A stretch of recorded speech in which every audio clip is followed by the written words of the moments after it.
Sumainyo ang Panginoon. At sumaiyo rin. Ang mabuting balita ng Panginoon ayon kay San Lucas. Papuri sa iyo, Panginoon. Noong panahong iyon, sinabi ni Jesus, "Ano ang katulad ng paghahari ng Diyos?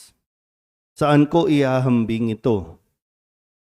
Katulad ito ng isang butil ng mustasa na itinanim ng isang tao sa kanyang halamanan.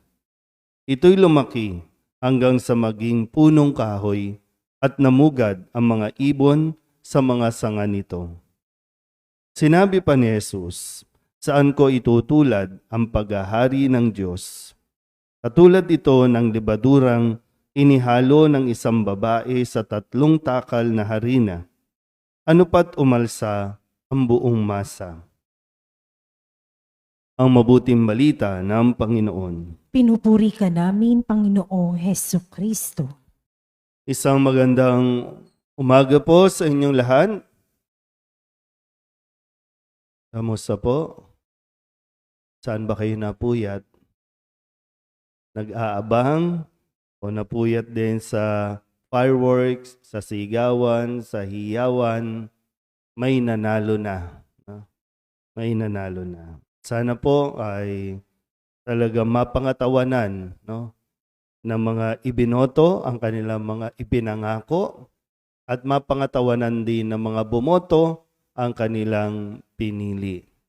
Ngayon natin malalaman o hindi pa natin malalaman sa susunod na araw, sa susunod na taon kung impyerno o langit. Pero siyempre, think positive tayo. Be positive na magiging okay. Sana maging okay. Yan yung pag-asa. No?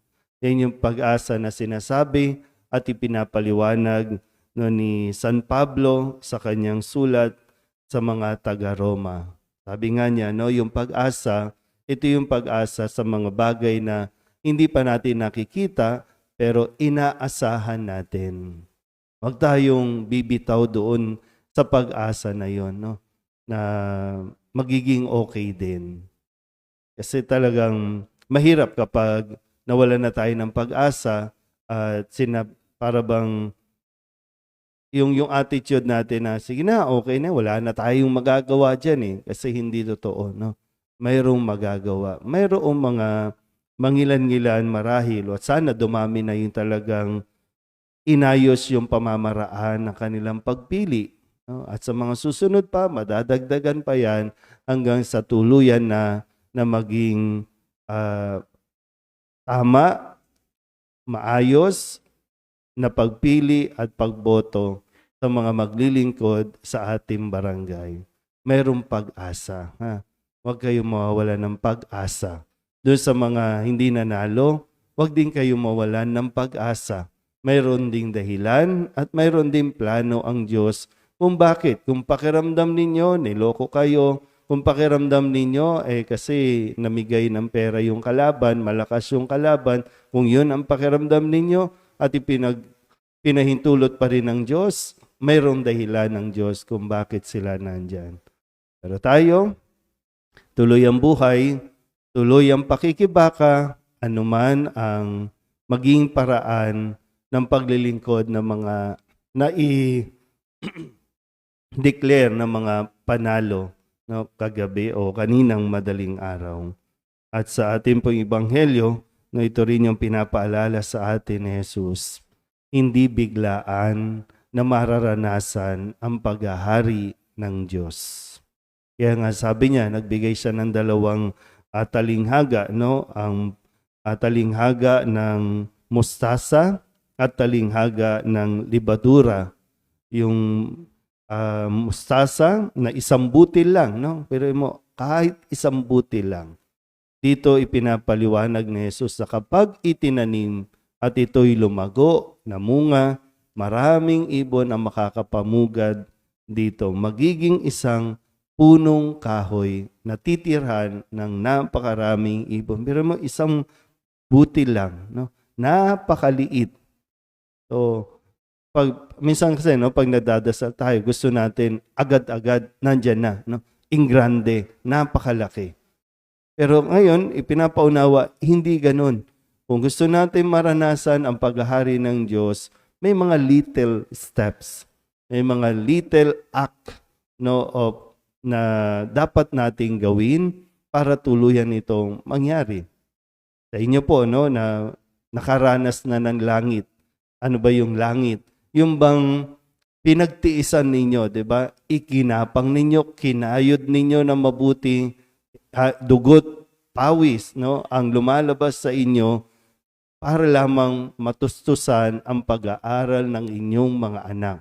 At nung nakagraduate na, 'di ba, yung feeling heaven, yun yung sinasabi sa atin. Hindi naman pwedeng mag-jump agad na, sige, pag-graduate na natin, no? Sige, maging maayos na ang buhay. Hindi. Nagsisimula doon sa pinakamaliliit na sakripisyo na ginagawa. Ganun din sa paggamit ng libadura, no? Hindi pwedeng malaki. Hindi pwedeng madami kang ibudbodo ilagay. Dapat saktong takal ng libadura para maging maayos din yung paggawa ng tinapay. So, huwag natin isantabi po, no? Yung mga maliliit at sabi natin minsan parang para sa pananaw natin walang kwenta, no? Kung gusto natin ng langit, kung gusto natin ng maranasan ang paghahari ng Diyos, nagsimula na kahapon, isang patak lang ng tinta, yun na malalaman kung langit o hindi. Sa inyo po, kung gusto nyong maranasan ang paghahari ng Diyos, magkaroon ng heaven, nagsisimula sa pagdarasal ng pamilya. Pamilya nagdarasal, sama-samang lumalago sa pananampalataya. Yung heaven na hinahanap, yung mga words of gratitude, yung thank you, yung I love you, yung mahal kita, na pag sinasabi pa rin ng mga mag-asawa sa isa't isa, heaven ang karanasan nila. Pero pag hindi na naririnig yan, nagiging malungkot ang isa't isa. Pero mahalaga. No? Importante yon. Pero pag isinantabi mo, wala. Hindi mo mararanasan ng heaven. Pero muli, no, pinapaalala sa atin ni Kristo sa talinghagang ito na simulan mo sa maliliit na bagay, sa maliliit na gawain, ipakita mo, sabihin mo kahit maliit. Dahil yan ay patungong langit. Amen?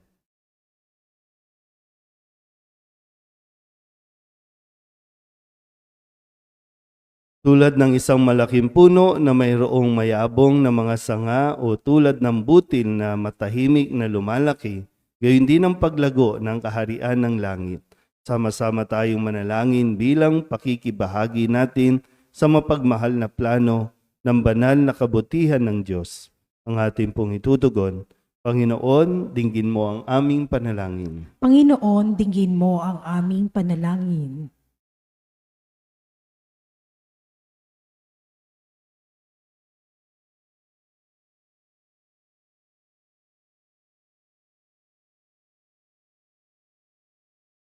Ang simbahan naway patuloy na umunlad sa pamagitan ng pagtanggap at pagbabahagi ng kaligtasan sa mga kultura at mga pinahalagahan sa buhay. Manalangin tayo sa Panginoon. Panginoon, dinggin mo ang aming panalangin. Yaong mga nasa programa ng pagpapaunlad ng ekonomiya, naway bigyang suporta ang mga magsasaka at yaong mga nagpapaunlad ng lupa, naway alagaan at igalang ang likas na kalikasan. Manalangin tayo sa Panginoon. Panginoon, dinggin mo ang aming panalangin. Ang ating mga pamilya, lalo na ang ating mga anak, naway lumaki sa pamamaraan ng biyaya at umunlad na kawangis ni Kristo. Manalangin tayo sa Panginoon. Panginoon, dinggin mo ang aming panalangin. Ang mga may sakit, naway maging matatag sa kanilang pananampalataya at mapalakas sa pamagitan ng ating pag-aalaga at pagkalinga. Manalangin tayo sa Panginoon. Panginoon, dinggin mo ang aming panalangin. Ang ating mga mahal na yumao, naway masiyahan sa kapayapaan ng kaharian ng Diyos.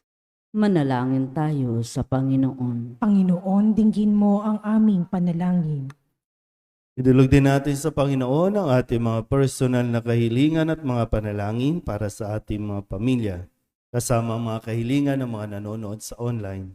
Lahat ng mga misang pasasalamat, special na intensyon, mga agarang paggaling ng mga may sakit, ang mga kaluluwa na hinihiling na ipagdasal sa misang ito, at ang patuloy na kaligtasan para sa lahat ng mga sibilyan at naiipit sa kaguluhan sa ibang bansa.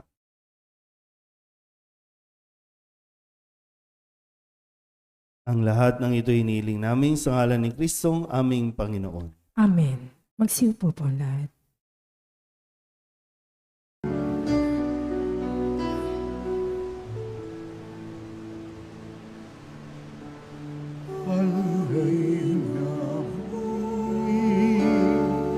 Sa pag-aalay ng kandila, isa-isip po ang pangalan ng mga yumaong mahal sa buhay. Bawat galak